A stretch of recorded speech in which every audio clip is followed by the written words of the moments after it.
You know, so much of our call as disciples of Jesus Christ is to demonstrate the power of God, not only in our actions, but also in our inactions. Also in the way that we don't behave in the same way as those who are not in Christ.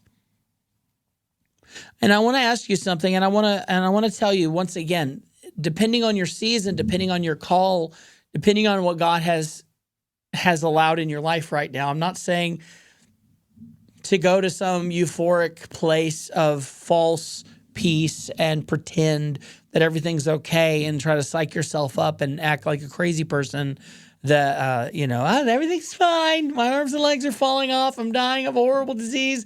Everybody I know has got COVID, but I'm fine. I'm not saying to fake it.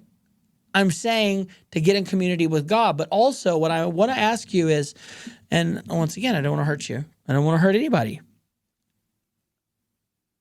What is sin? Basic definition. What is sin, and how do we know what sin is? I'll give you a hint. His word. His word tells us what things are in God's will, what things are not, what things are good for us, what things are not, how we are to relate with other people, and how we are not to relate with other people, things that we should be about as followers of Jesus Christ, and things that we should get away from as followers of Jesus Christ, things that we should participate in, things that we should not be slaves to. It's all throughout the Old and the New Testament for those of us that are in Christ, things that he deems unhealthy, and he tells us, don't do it.